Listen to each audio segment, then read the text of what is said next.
Yeah, it's already going downhill. Jesus. Hey, guys. So, the Ben Brada and Michael Shank Show right here, 4 p.m. Here we go. A whole hour of Michael Shanks Tells the Truth. Yeah! So, Mike, what was Richard D. Anderson really like? Asshole. All right, so have you guys still got the Sea Shepherd thing I'd like to just show quickly? Do. For those of you who weren't here yesterday, it was seen for the first time, so we're all big supporters of Sea Shepherd. I made a little thing, the Ball show in Perth, so sit back, relax, enjoy it. Visit Sea Shepherd. Check it out, dude. It's good. No, really, it's good. It's me.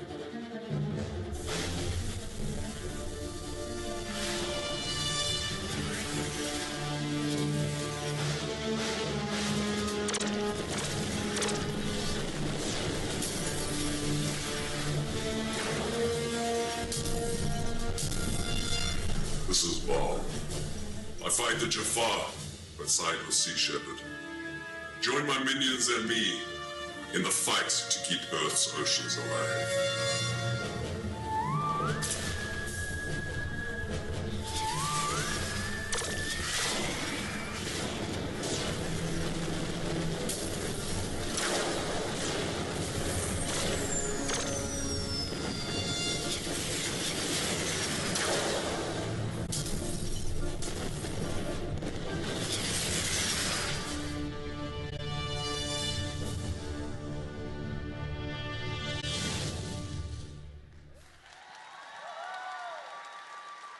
It's a cool little production now. I like it.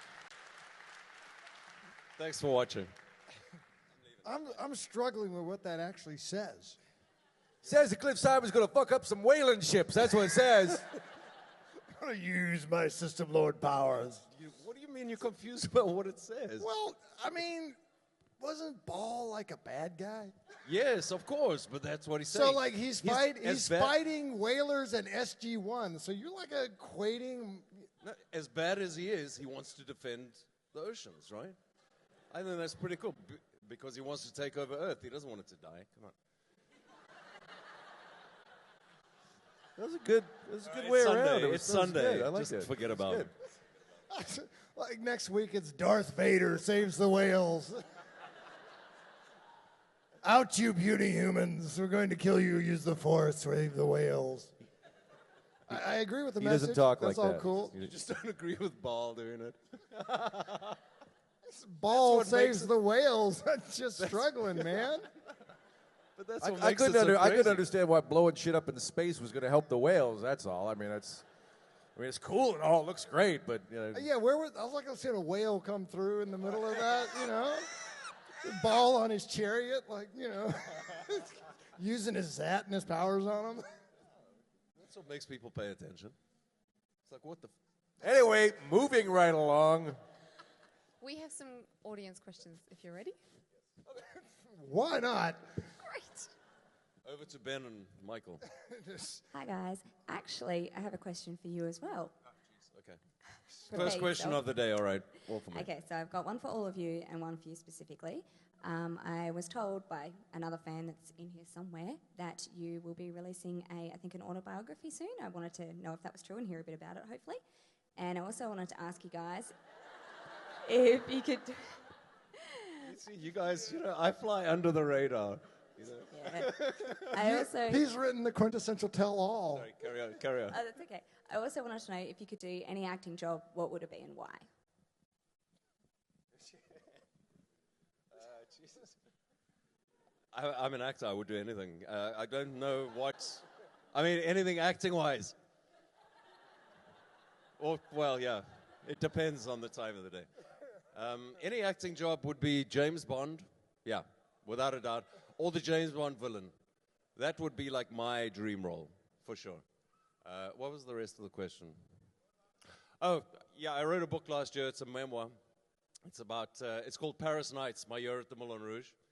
I was a principal dancer at the Moulin Rouge in Paris for a year. And I wrote about what goes on behind the scenes and all those fancy things. I got involved with some very shady people in Paris who wanted me to smuggle diamonds out of the country, out of South Africa. How did And they want thank God you I to got out of smuggle that. them out? Huh? What's that? Is it the typical smuggling thing? It's just, you know, like, the normal thing that it's the happens normal way in that people would Paris. smuggle, you know, in Paris. I got to read the book now. It's growing up a little bit in South Africa, in apartheid South Africa, serving in the military. Just touching on that because I didn't want it to be about that. It's mainly about Paris. And it was the best year of my life. And what goes on behind the scenes, it's never been written about. I had a lot of memories and I wanted to write it out. So yeah, so at the moment we're trying to get an agent and publisher for it. So it's at that stage. Yep. So that'll hopefully be out. I mean, once you get a publisher, it's still another year. So, but yeah, you'll know. I'm just You'll trying to picture Ball being a principal dancer at the Moulin Rouge. That's how Dude, he got the that's- job, man. Yeah, but that's why I had to write this. This is like insane. I came out of the military and started dancing. I mean, come on. It's like from one set of I'm gold not- lame to the next. No, dude. One day I was carrying an M16, you know, and the next day I was like spinning a walking stick. Like, hey, babe. no, it's bizarre. 1994, And then- he was dancing the stages and smuggling diamonds. Right. 2002, he was taking over the galaxy. Right. It's interesting. You know, the Parisian mafia run the whole of Paris, especially the shows. So that's how you kind of get involved. And then they realize, all right, That's how you got your there's job South on Stargate. It was like the Parisian mafia. Hey, Frank Sinatra didn't he? Yeah. Didn't Frank work a lot because of that? Yeah, he was on he had some good Stargate, yeah. He had some good friends. He was season 2. He was a system lord in season 2, but he didn't work out. Kept wanting to break into song, and the producers were like, "That's terrible." Rick's the singer on the show. Thanks for the question. Hello. I must say it's a privilege to be in a room with so much talent. But I have a...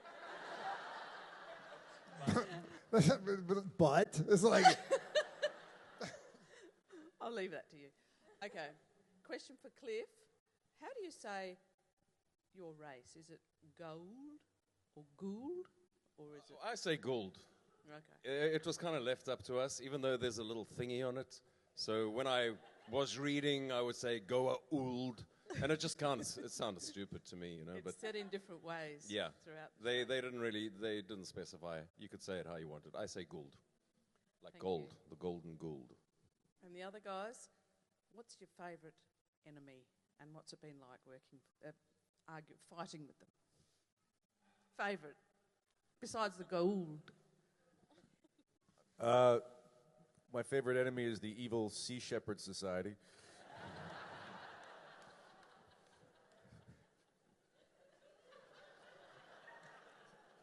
that's headed up by Richard Dean Anderson. Yeah, that's right.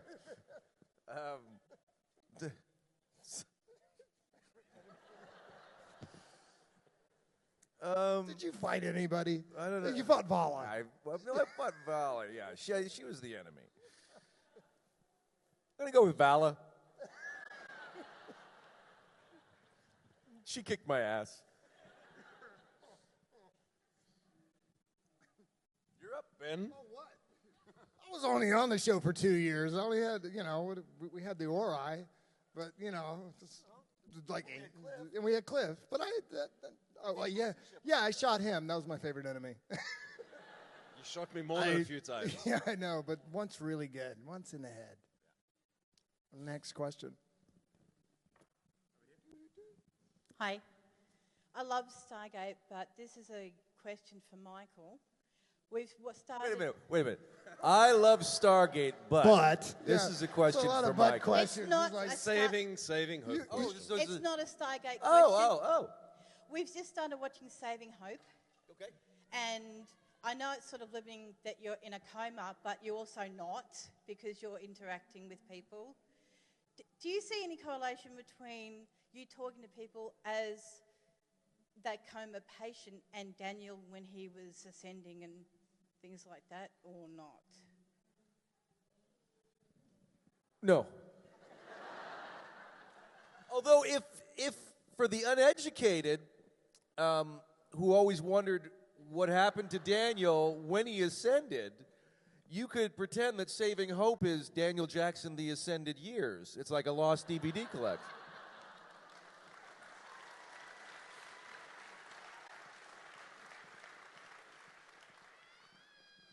It's in the next box Hey, set. kid, don't knock it till you watch it, okay? Next question. Hi guys, this is for all three of you. Just wondering if, characters aside from Stargate, if you had the chance to take on a symbiote in real life, would you? And if you did, would you be a Gold or a Tok'ra? Is that too confusing? Do you want me to repeat it? No, see, I wouldn't take the symbiote so I don't have to answer part B. Copy that. I could never say I would be a Tok'ra. No, of course I have to be a Gould. Would you swallow a snake? I would take a symbiote.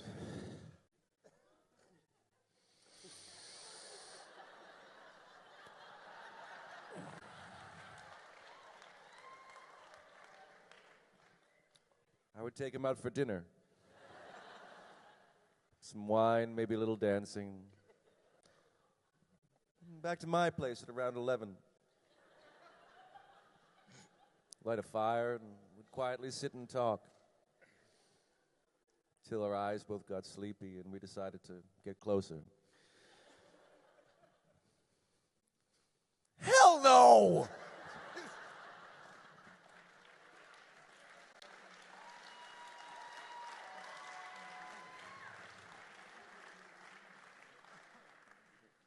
Next question.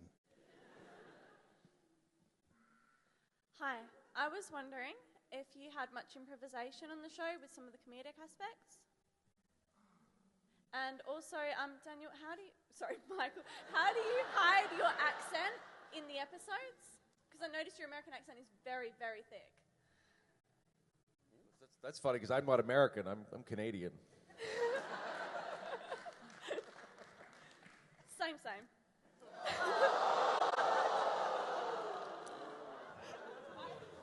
Well, it's been great being here in New Zealand anyway.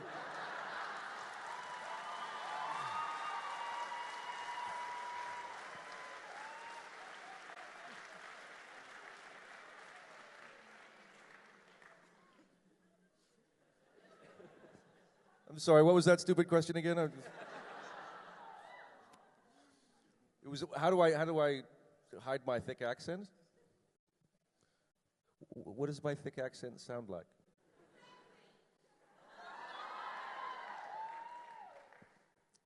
Thank you. You can stay.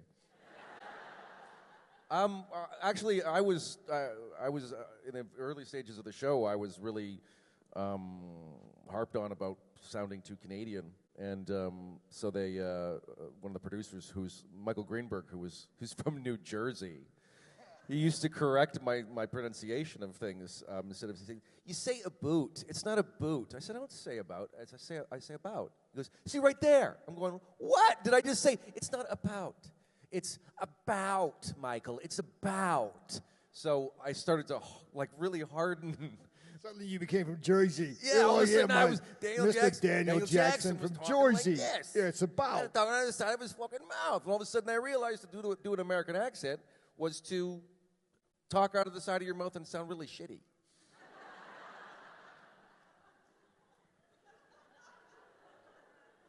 Yeah, and the other part of the question was improvisation.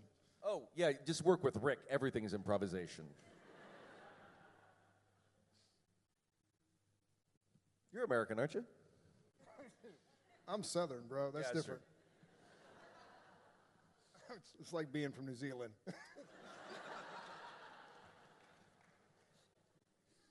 Hi. Southern African. Sorry. At the back. This one's mainly for Michael, but what was it like working with Amanda Tapping on Sanctuary and on SG-1? Amanda Tapping. Oh, she was the brown-haired chick from Sanctuary. I like her work.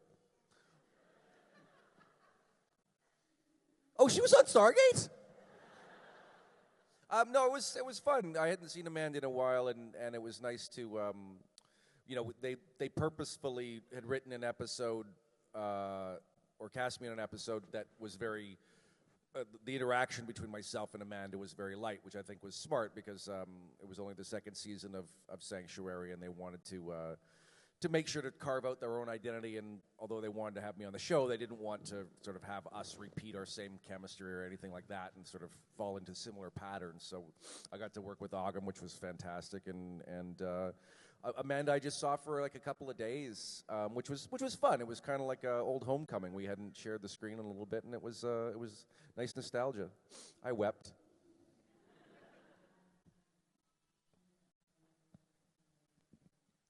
Hello. Hey. It sort of leads on with that previous question. We were just in the Sanctuary panel before, and Argam had talked about one of her favourite episodes to film was when you gave her CPR. So apparently your surname is now a verb, so she said that she got shanked. So it's just so just wondering what your thoughts on the fact that your surname is now a verb. I try to shank everybody I work with.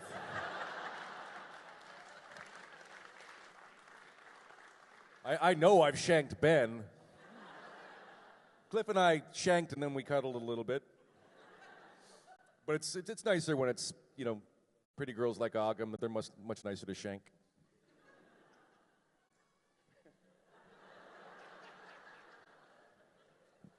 I can't wait till you get home. 2 weeks away is going to be a hell of a shank. Hi. Sorry, Cliff, this question's for Ben. I have a Farscape question, actually. It's prompted by the fact that my friend sitting next to me here lived in Japan for a while, and she said that she really identified with the character of Crichton while she was living there because a lot of the cultural references are quite different. And so it made me wonder whether moving to Australia for that role, whether the cultural differences, it's not as pronounced obviously, but whether that informed your portrayal of Crichton at all. It's probably pretty close to going to, because when I got to Australia, for months, I couldn't understand anything anybody said around me. What? I was it, what? What was that? What was it? Until I learned to really go, all right, mate, yeah, nice. I'd never understood that she'll be right meant, forget it, it's not going to happen. Like you walk into a shop and you go, yeah, no, she'll be right, mate. That means, yeah, you're fucked. There's nuances. So yeah, it did actually inform Crichton in an interesting kind of way because I was the only American around, the only American on set, and they hated me. It was all right. We made friends after a while, but it was an interesting time, an interesting phase. But I love Australia. I love it so much. I feel like I'm coming home every time I come back. Yeah. So like everybody else, I'm basically an immigrant to Australia. I just live in LA right now. But as soon as the government allows me to come back for any length of time, I'm back. Next question. Hi. I was just wondering what in SG1, what your favorite episode to work on was and why, for all of you. The 200th episode of SG1. Yeah. Oh, why? Because the writers finally,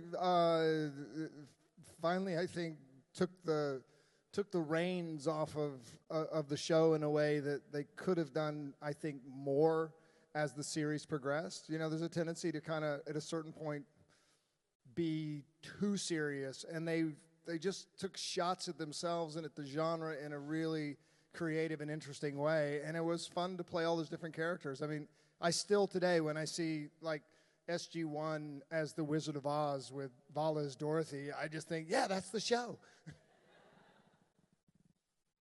Mine was, I have to say, Insiders, because it was all me. What else could I say? No, that was, it was, I mean, all the episodes I worked on were really cool. I had a lot of fun in them, but that one was really, it was just, well, also because in that episode I got to nearly kiss Vala. Nearly. And she slapped me across the face, which was cool. I enjoyed that. You only have 236 episodes to choose from. Choose one. The one with the space guys and the hula hoop thing. You could walk through the water and you didn't get wet. But in the beginning, you got Frosty.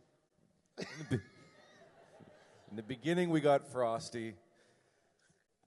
Till they realized what a pain in the ass that was and stopped. Then Carter adjusted it for stellar drift.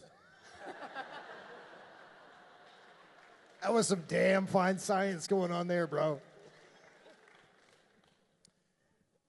Yeah.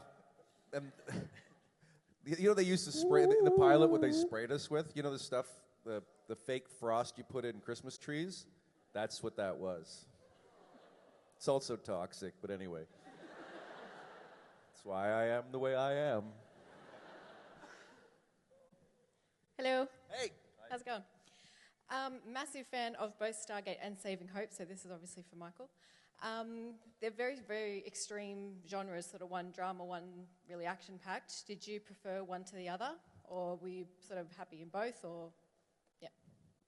Well, no, the funny thing about that kind of polar opposite spectrum of show is that actors are whiny bitches. I think I speak for present company included. Very much. Thank you. Yep. Nice.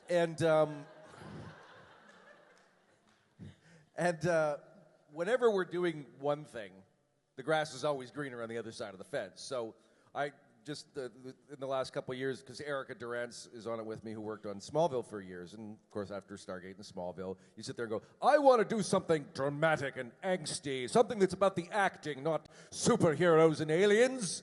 And then after doing a few episodes where you're, so Charlie, oh Alex, after a while of that, you go, hey man, can't we just get a zombie apocalypse to happen in the hospital? Like what some guns. what I wouldn't do for a chainsaw fight at some point, right? So you kind of want to go back to the action. So they're all fun to do. They're both fun shows to do. But as soon as you've done too much of one, you want to then jump over and do the other. And I really want to have a gunfight. I was going to say, you missed the guns, didn't Well, you? we did. It was like at the beginning of season 2. There's a shootout in this train station, and I really wanted to pick up a gun in it and fire back. They wouldn't let me. Thank you.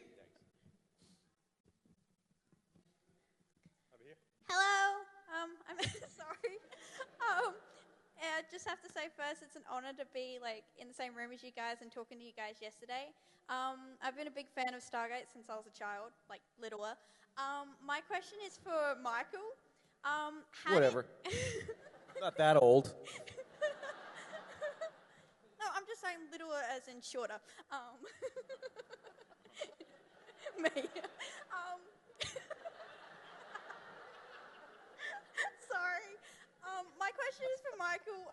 How did you feel taking on the role of Daniel Jackson from James Spader in the original movie? I knew I could show up that bitch.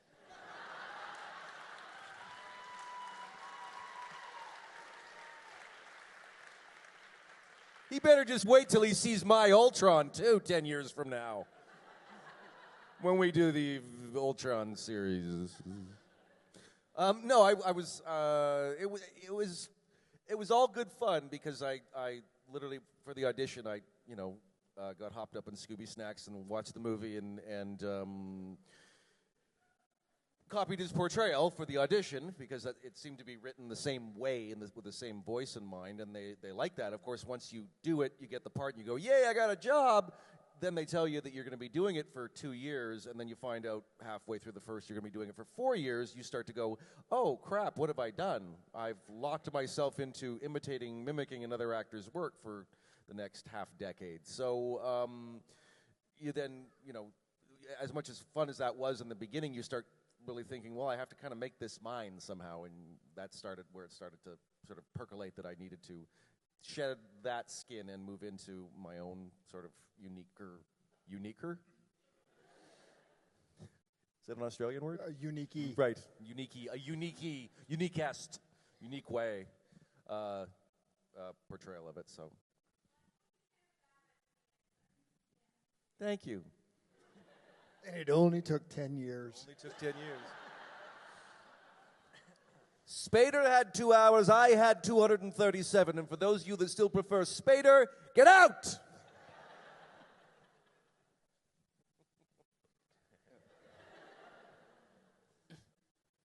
Gentlemen.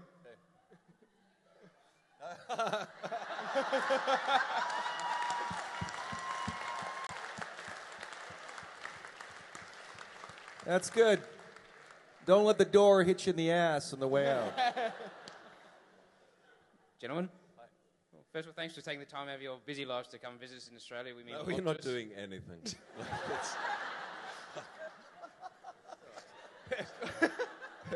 This is work. I mean, I just surf every day. It's like, I'm not doing anything. Thank you anyway. You're welcome. You're welcome. I thought you were saving the whales.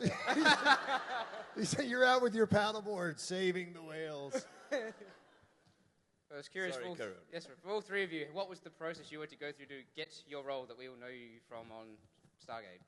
For each of you, what did you have to go through to get it? I had to sleep with Michael Greenberg.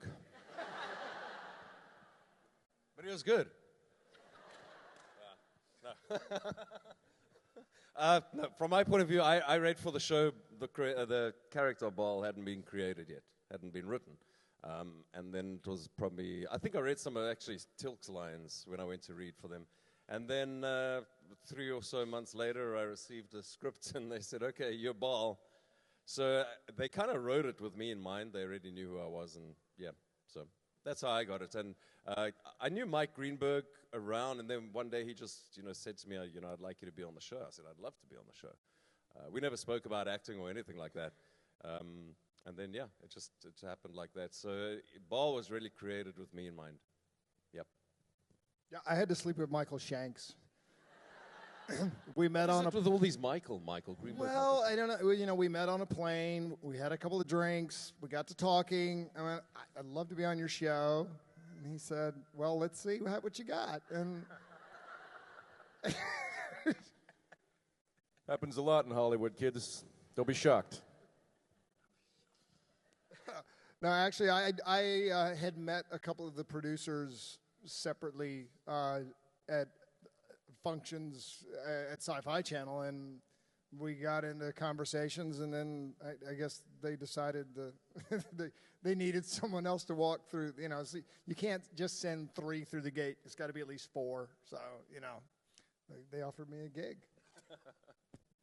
Wow. It was the most arduous process ever, man. I had to schmooze with Brad Wright. That was the reason, eh? I guess. I don't know. Yeah, we only got 3 to send through the gate. What do we do? Who's available? Hey, Cliff's already kid, working. come He's here. surfing.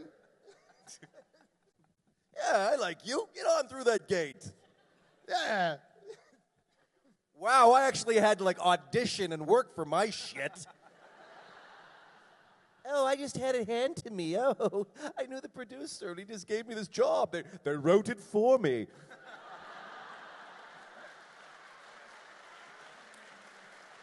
I didn't get locked in for 10 years. I was still free to go surf whenever I wanted. Save the whales. Well, the Spader role was taken, man. You couldn't even. I just sucked up with the producers. Oh. How did you get Saving Hope?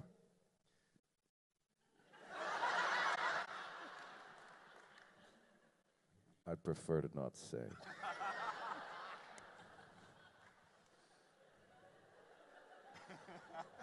How was the audition for Sanctuary? But I do suggest.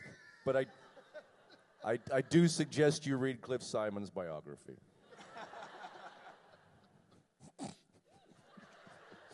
The early years. I don't want to talk about it. Next question. Over the years on SG1, you've had a lot of awesome moments on screen. I was wondering what your favourite and least favourite moments were during the process, either on or off screen. guys really like to broad stroke the questions, huh? In a decade of your So life, in your what was life, the favorite moment? with your mom and dad, what's your favorite moment?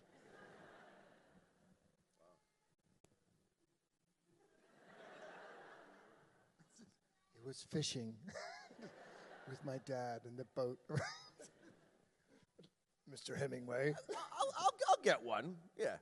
I was out on the sea, rowing on. It's like our joke. That doesn't float. You look like Ernest Hemingway, man. You just need a scotch and a typewriter. You're good to go. I will tell this. This is not really about the making of the show so much as this was just a nice parallel that we did. When we were shooting the pilot for the show, for example, we all went up when they were still building the control room set in the very top. And there's the observation area beside the boardroom table. And when they were still building it, Amanda and Christopher and myself all went up there at a different point. But together, I went up there first, and Amanda sort of joined me, and then Chris came up. We looked out at this beautiful structure that they were building down there with the gate and everything, and it was still in construction. We're going, you're so happy to have this job and be on this new adventure, and you sit there and go, wow, they're building all this for our little show kind of thing. And 10 years later, when we shot our last scene, which was shot in the gate room, Amanda and Christopher and myself went back up to that, on purpose this time, went back up to there and looked back down out on the gate and said, well, that happened.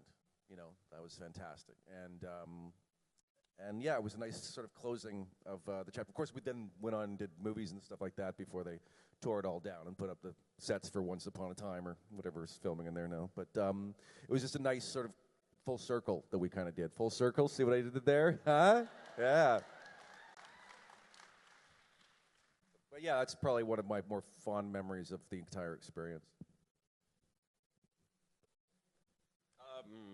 My experience is, of course, it's very different, but just, I don't know.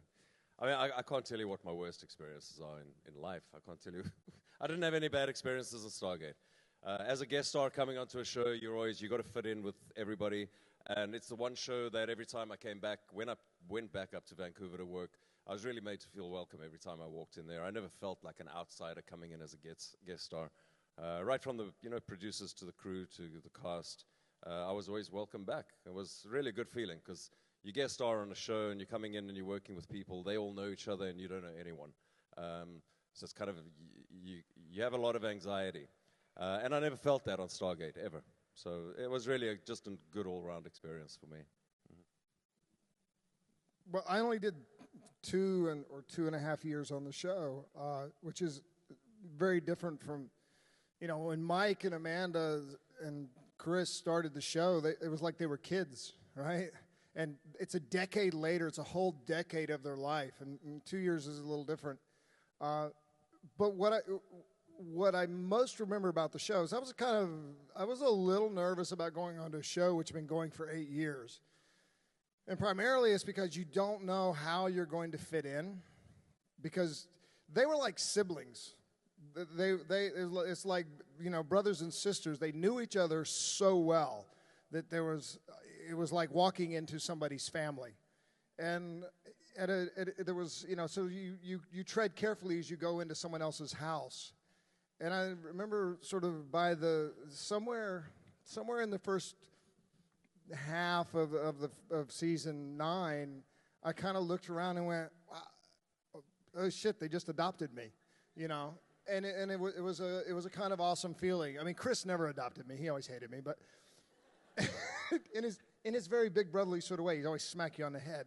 But it was like, at a certain point, I looked around and went, "This is a really great cast." I would watch the rushes sometimes, or you'd watch a scene, and we were always cutting to the information, right? We're cutting to this. We're getting the story told. But if you watched like the actual acting that's going on, there was so much.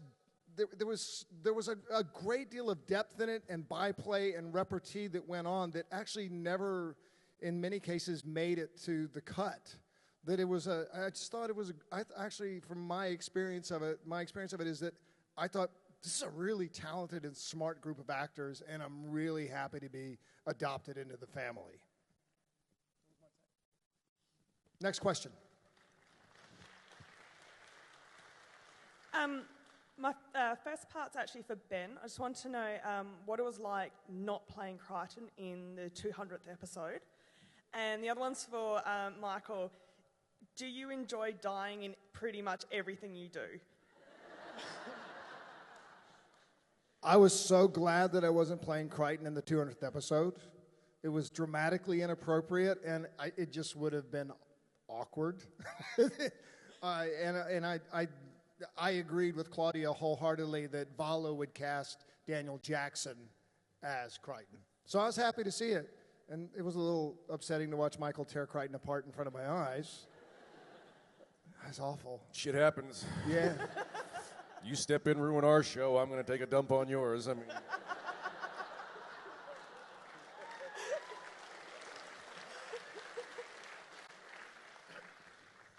It wasn't difficult to fuck your show up. No, it wasn't. It was kind of like pushing down the very bottom, the last part of the Titanic. All the ice. We sunk it mostly ourselves. Yeah. It's okay. Do I enjoy mostly dying in almost everything I do? Sometimes. Listen, in all seriousness about that, if I'm going to answer that question seriously, like, why would I do that? But if I'm going to answer that question seriously, if it's a well-written death, it's never a bad thing. Like, what the best part about playing, even on other shows that I've done on, say, Smallville or Burn Notice or something like that, where my character dies, well, I think if they hadn't have died in the way that they had died, in this sort of heroic quality, they wouldn't have been as memorable as they were.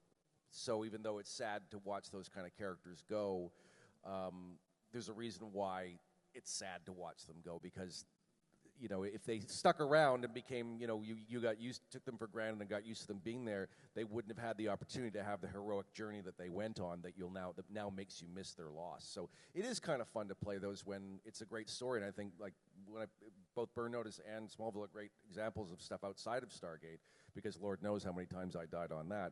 I think they enjoyed me dying on that show much more than I did. It was a little game they played, but truly. Time to renegotiate the contract. Yeah, well, no, it was for sport. It wasn't even that. It wasn't even like, it was like, okay, one story about the death thing. First season of the show, we're on our way down for the TCA conference in Pasadena.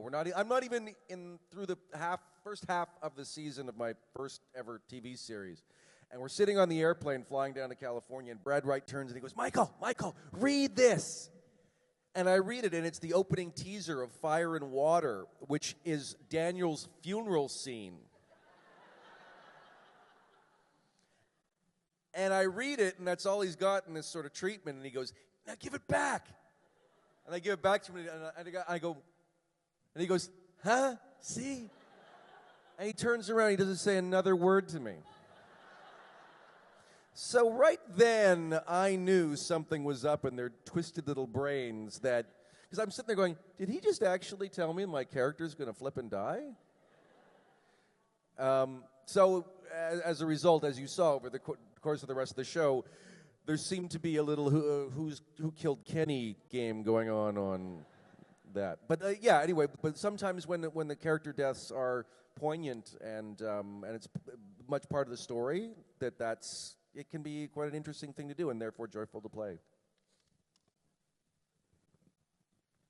We're just going to hang on until she finishes her phone call. I'll have an extra large pepperoni.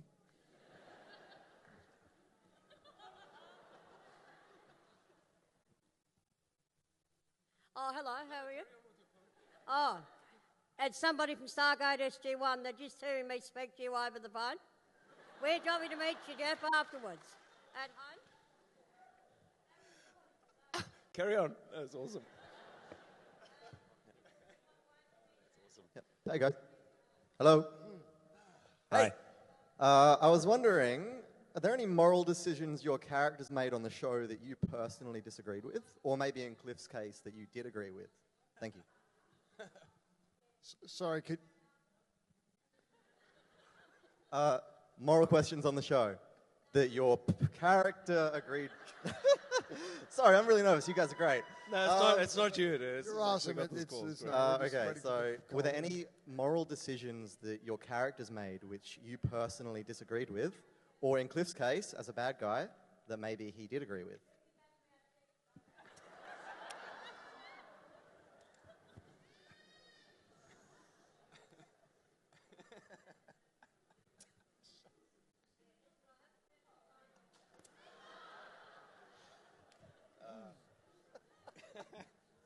Awesome.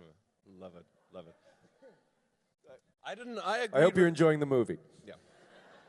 I agreed with everything that my character did, and actually, I wasn't playing any character. That was just me.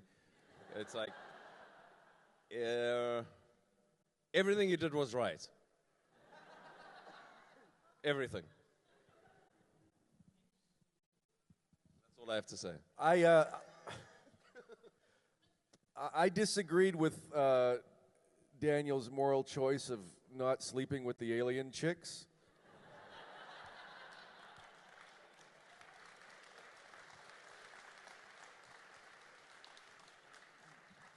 Vala was good. Did I take that away from you? Sorry. I thought I was giving you a... That's all right. It's all right. Just Daniel's reluctance to sleep with alien chicks, I just find reprehensible. It's very difficult to play that. I just want you to know that. Hot alien chicks. No, thank you. I don't You often married have... another one on the other show. What are you talking about? Remember that time you were in New Zealand on that space show?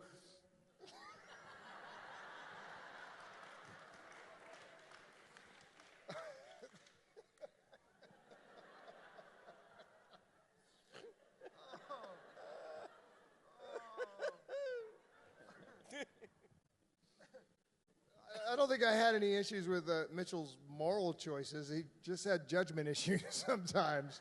It's like he's read the files. He's not really going to do that, is he?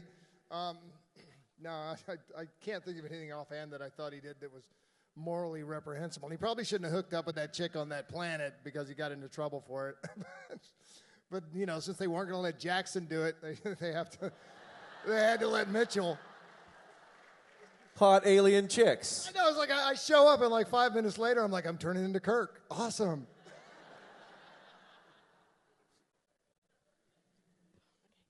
It probably wasn't a good military judgment, but whatever. It's what happens when you're overseas. Hello. I was just wondering, what is the weirdest experience you've had with a fan?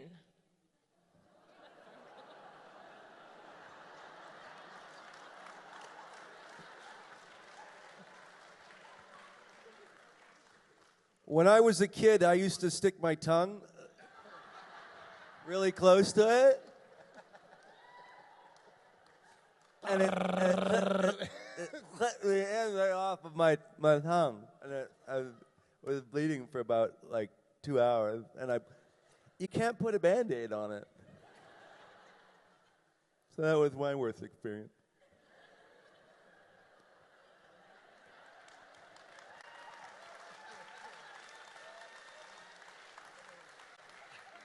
I presume none of us have really anything to say about that.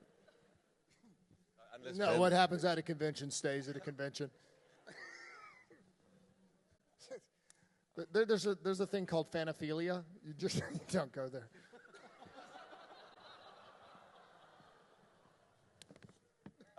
What happens at a convention stays at a convention unless it's chlamydia, and that shit goes home with you.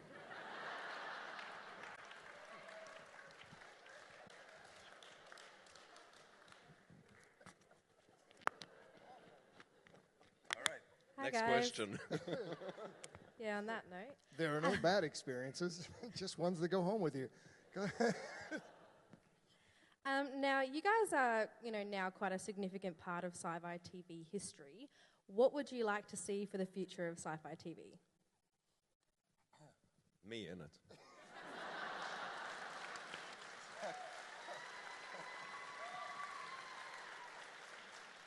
Thank you very much.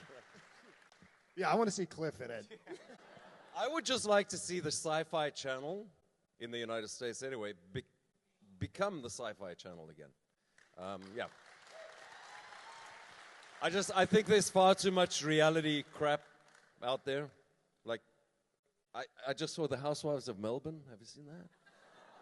And I recognize straight away, of course, there's a South African woman on that. I hate those shows. I don't know why but people watch them, that's why they're there. But the reality shows have just really screwed everything up. But I'd like to see the Sci-Fi Channel start showing good sci-fi series and sci-fi movies again, really.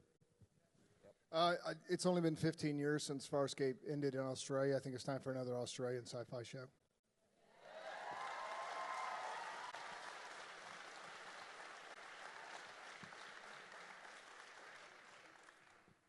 And a New Zealand one, too.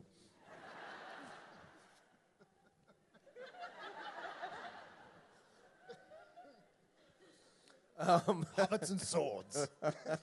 Guns have not made it to New Zealand yet. For the future of sci-fi TV, well, yes, for the network, the Sci-Fi Network itself has to get its shit together, for starters, and start showing something that's worthy of watching again, because they've had a lot of stuff on there that is highly questionable, like the movies that I've done for them. But in terms of the future of sci-fi television, I just think that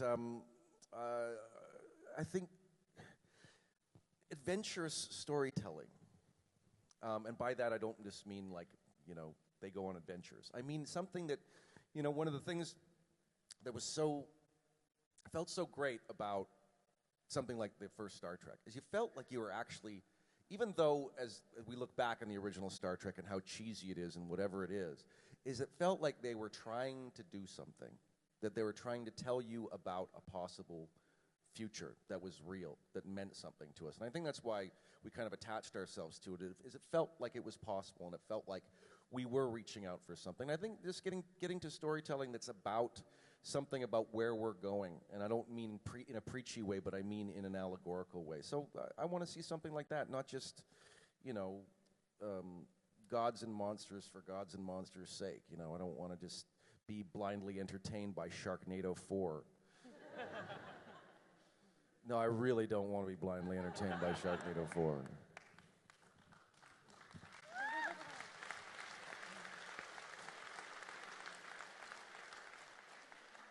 Hi guys, I wanted to find out how you feel about Roland Emmerich looking at making a sequel to the Stargate movie that completely disregards the series.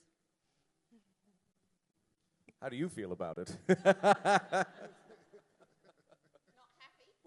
We'll follow you as undecided then. Okay, good. You guys want to crack at this one, or? I think it's great, because I think what's going to happen is it's creating a whole new era of Stargate fans, and I think it's time for another big theatrical Stargate movie. And who knows, it might spin off to another series. I mean, they're going to be looking at very young actors again, so I mean, I don't know. But I think the movie will be great, personally. I'm looking forward to it personally because I loved the first one.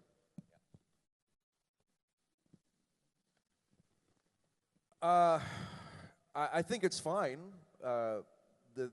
When you understand what sort of went on that took the franchise from them in the first place, you sort of realize, well, it is their idea. It's their project. They started with it. I know that ignoring the 3 series and all the characters that went along with it is not exactly what fans of the television show want to see happen in terms of evolution. But the way I look at it, personally, I don't like Emmerich and Devlin movies.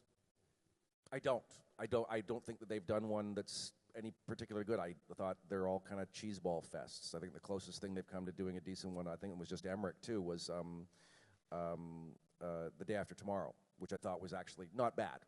And again, allegorical storytelling in a sort of what if kind of way.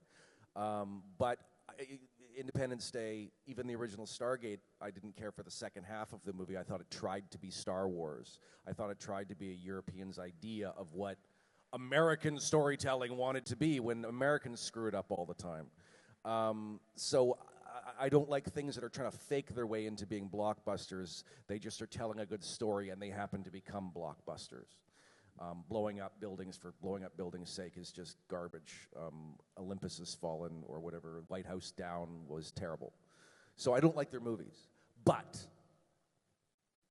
if they tell a good story, I hope everybody's going to go see it. If they show a good, and I hope they don't hold it against it. I think that's what the future of that franchise will be, is if they do a crappy movie, no one's going to see it, and they're not going to do another one. If they tell a good story, I think all of us are curious as to, if we hear, damn, that's a good movie, I think even though everybody's a Stargate fan that's in this room, I assume that will probably be, well, maybe I'll just go check it out.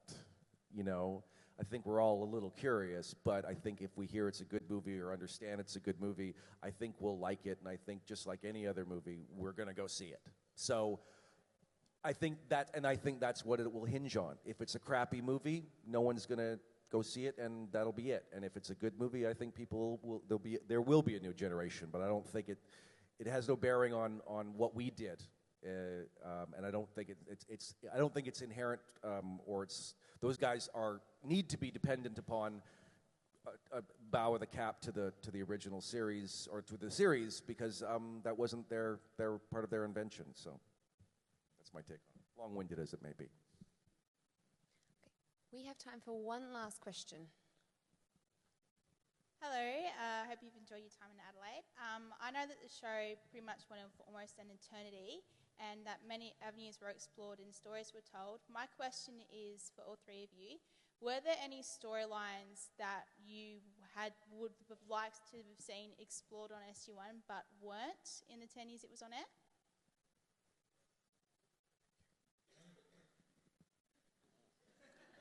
I always thought we should have had more of the Vala Ball some kind of little storyline.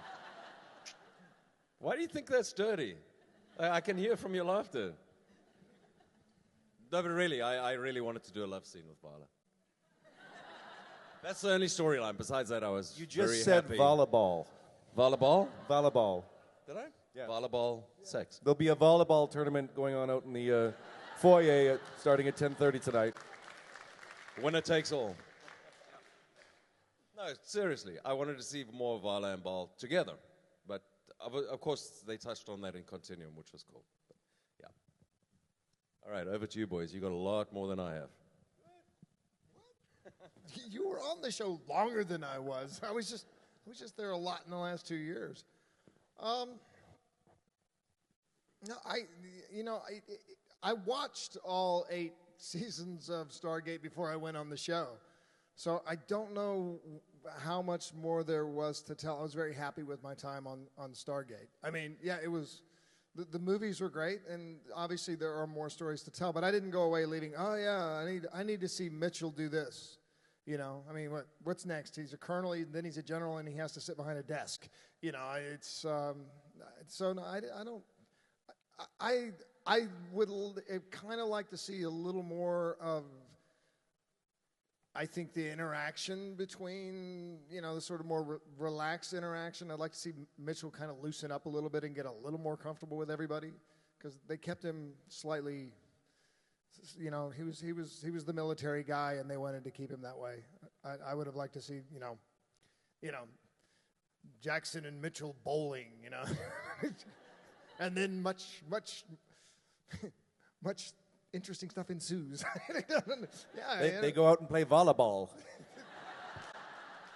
Yeah, well, I did, as soon as I saw, the scene where Dr. Jackson turns down Vala, I went and immediately volunteered.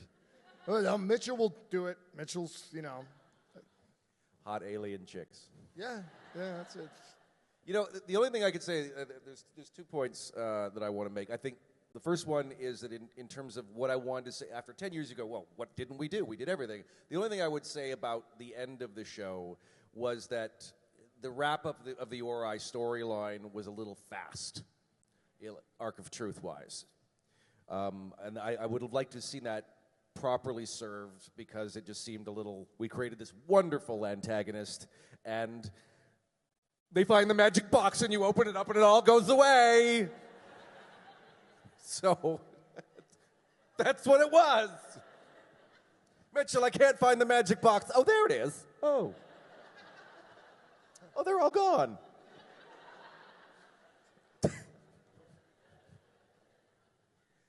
I would have liked to have seen that stretched out a little bit more. And the other part, too, is I think, and this is one of the dangers of shooting a sort of action serial like Stargate was that the first thing that always went by the wayside was the characters. So whenever we read something in a script that said, oh, they have a conversation about Mitchell talks about his brother Bob, you pretty much went, well, that's going to be gone in the next draft. And sure enough, it was, because we had to get to the information that told the story about the action and the adventure we were just about to go on or were in the middle of. So very little character was left at the end of the day. And I think that some of the times you saw that was, just in, I guess, something like Lost City, where you have the team sitting around, drinking beer and talking about, Burns as Gould, stuff like that, where you see the characters in a more relaxed scenario. When we rarely did that on the show, we rarely saw them with their guards down, just kind of talking about life. I think Bounty was one of the few episodes where we explored Mitchell's backstory, where, just shooting guns and sitting around talking about life and stuff was one of the few times we actually got to know the character, because most of the time we were blowing shit up. So I would have loved to see a little bit more, the relaxed side of the interactions of the characters. Yeah, but not in a boring way. I mean, it's like when O'Neill and Teal were hitting golf balls through the gate. That's character stuff, and that's the kind of stuff I would have liked to have seen more of. But most of that stuff was tacked on because that episode was short. So then they said, what do you want to do? Let's play golf. Okay, good.